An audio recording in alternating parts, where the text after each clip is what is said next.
omukyala bw'afiirwako bbaawe akungubagira mu nnyumba eyo bbaawe mwamulese 4 ashhuri wa 10 emyezi 4 n'ennaku 10. Emyezi 4 n'ennaku 10 ziweddeko. Ebyobugagga bisobola okugabibwa nga tezinnaggwako ezo ennaku, bisobola okugabibwa nga ziweddeko. Naye ne bwe babigaba ng'ennaku ezo tezinnaggwako, asigala mu nnyumba mwakyalimu, tebamugyamu.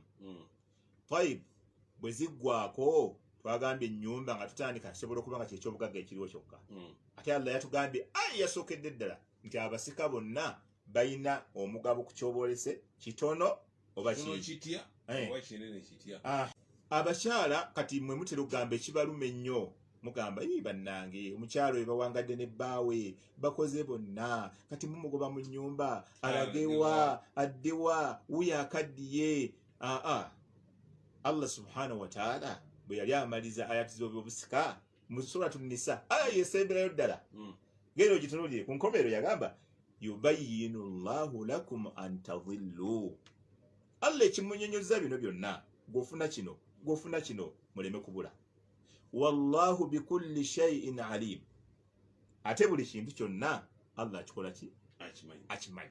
Kati gw'ogamba maama alagewa, waliwo abasajja olwaleero abafa bayitirivu ng'abakyala babalise emizigo mu apartments abali ebweru. Abakyala abo balaga wabbu. Gwokanalira kuwona omu yekka gwe bazimbira. Abo abafa babbaaba bwe ne babaleka mu apartments ne babaleka mu mizigo, bo balaga wa? Nga si gyabwe. Allah abateekera ye asenya. Allah abateekera. Ensonga ey'okubiri eyinza okusigaza omukyala mu maka gano esoose kuba nti bbaawe yamugabira nga mulamu, yamugabira n'agimuwaga mulamu, tewali amugaana kusigalawo. Ensonga ey'okubiri eyinza omumusigaza mu nnyumba eyo n'aba nga tavaamu bittifaaqi jamii alwaratha. Abasika bonna kasita beegatta ku ki? Ala an nu'tiyaha ala albayt. Ala an nu'tiyaha ala albayt. N'ennyumba tukole ki? Abasika bonna basobola okwegatta. Era ekyo nze nkirabyeko mu families nnyingi. Ne bagamba nti ennyumba maama, abamu bakikola na bwe bati, ffe waffe waka kyetwakola ewaffe, in fact ffe waffe waka twasalawoko yiikazi 2 awali n'ennyumba. Ne tugamba awo wa family buli ayagala okubeera kiri mutafa. Kati ffe tulumirirwa ono ali mu maka era tuvudde wala, mmwe kalungi mumulabye awo, ye mmwe mumanyi gye twava, mumanyi tuvudde naye. Bano bonna abawasizza lwakuba mbeeretereddemu.